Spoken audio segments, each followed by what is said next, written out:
श्री स्वामी समर्थ. श्री स्वामी समर्थांच्या सेवेकरांची स्वामींवरती अपार श्रद्धा असते. नकारात्मकता दूर करण्यासाठी आपण स्वामींची सेवा करत असतो. स्वामी भक्त हे दुःख, भीती आणि चिंता घालवण्यासाठी स्वामींच्या पुढे नतमस्तक होत असतात. स्वामी हे बुद्धिगम्य आहेत. ते स्वतःच म्हणाले, अकल से खुदा पहचानो. निष्क्रिय व जुजबी वागणाऱ्याला आणि चिंतन न करणाऱ्याला स्वामींच्या कृपेचा आणि शक्तीचा बोध होत नाही. स्वामी हे अद्भुत आहेत. निर्बुद्ध व चंचल असणाऱ्या स्वामींचं स्वरूप आणि त्यांची विलक्षण कृपासत्ता ही आपल्याला त्यांची लीला कळू देत नाही आणि अनुभवासही येत नाही. स्वामी एक असं चिरंतन सत्य आहे जे सर्वशक्तिमान आहे आणि या विश्वाचे ते मालक आहेत.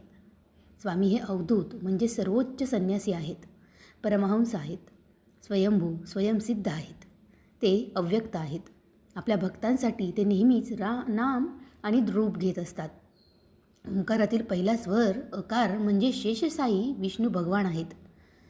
आपल्या स्वामींना कुळ, जात, धर्म, पंथ आणि संप्रदाय नाही आणि ह्या कोणत्याही गोष्टीवरती ते विश्वास ठेवतही नाहीत. ते विश्वास ठेवतात ते फक्त त्यांच्या भक्ताने मनोभावे केलेल्या त्यांच्या स्मरणावरती आणि चिंतनावरती. जेवढ्या जास्त घनिष्ठतेने आणि एकाग्रतेने आपण आपल्या स्वामींना पुजतो तेवढ्याच जास्त उत्कंठतेने स्वामी आपल्याला त्यांचे संकेत देत असतात. बऱ्याच वेळा आपल्या रोजच्या धकाधकीच्या जीवनामध्ये कधी तुम्हाला असं जाणवतं का, अरे हां, मी तर हे करायला चाललो होतो पण बरं झालं मी केलं नाही. अन्यथा अरे हे तर मला कालच होईल असं वाटलं होतं. अशा प्रकारचा काही भास तुम्हाला होत असतो का? आणि जर तुम्ही स्वामी भक्त असाल तर एक गोष्ट लक्षात ठेवा की हे बाकी काही नाही तर तुमच्या स्वामींनी दिलेले संकेत आहेत. तुम्हाला अशा काही गोष्टी आठवल्या तर आपण त्याला स्वामींचे संकेत असं म्हणू शकतो. तर आजच्या या व्हिडिओमध्ये असेच शुभ आणि अशुभ असे संकेत आपल्याला स्वामी आपले कोणतेही कार्य करत असताना देत असतात. आपल्या भक्ताला त्याच्या होणाऱ्या त्रासामधून, येणाऱ्या संकटांमधून वाचवण्याचं काम हे स्वामी अतिशय लीलया पार पाडत असतात.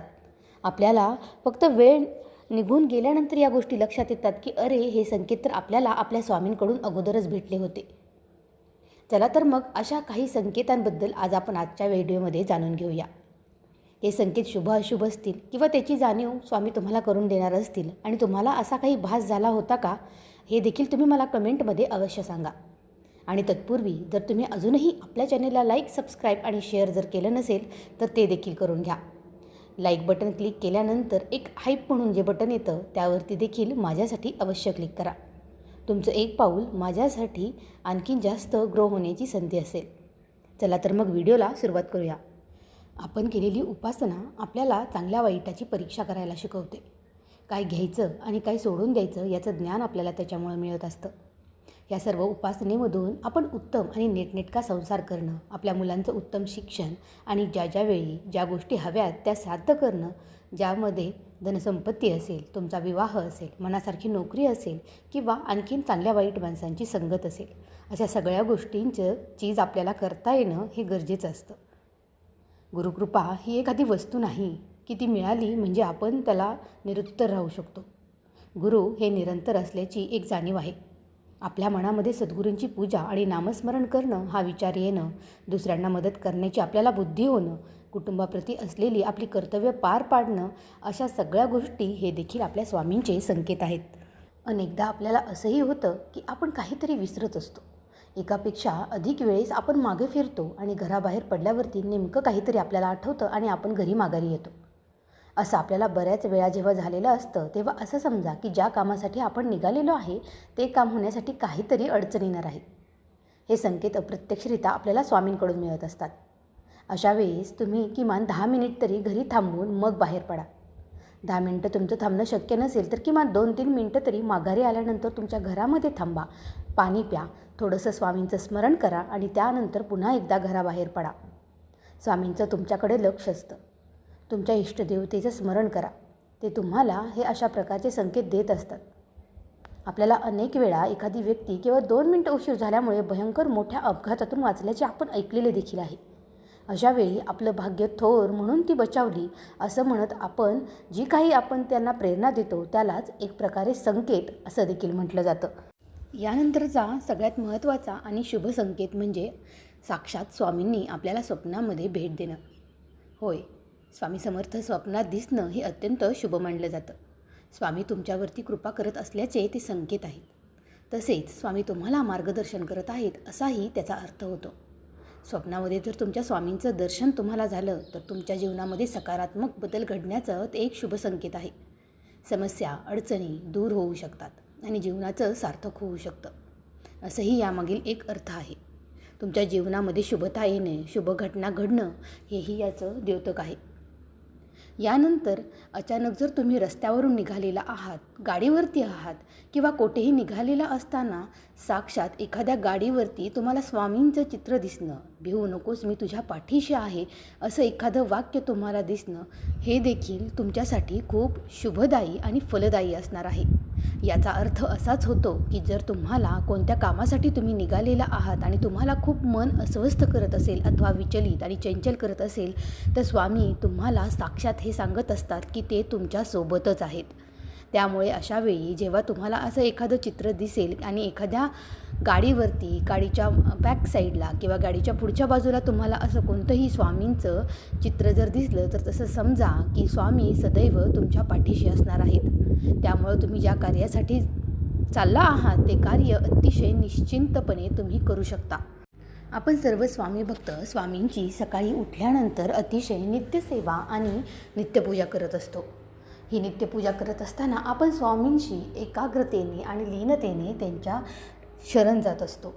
अशा वेळेस बऱ्याच वेळा आपल्याला स्वामींची पूजा करत असताना अचानक डोळ्यामध्ये पाणी येतं किंवा अश्रू दाटतात.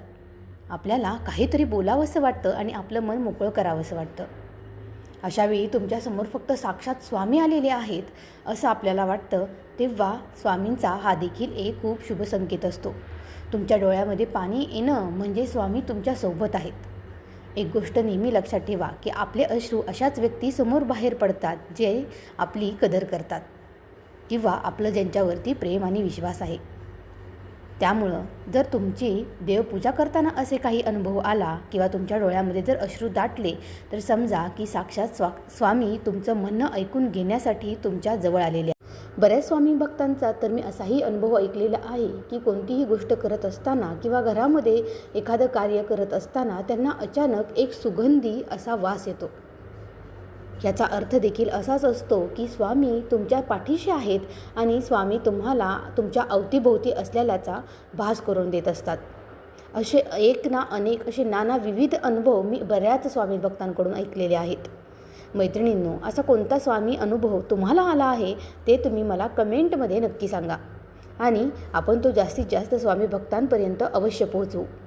आजकालच्या या काळामध्ये आणि ह्या कलियुगामध्ये स्वामींवरचा अढळ विश्वास एकाही स्वामी भक्ताचा तत्सुभरही कमी झालेला नाही.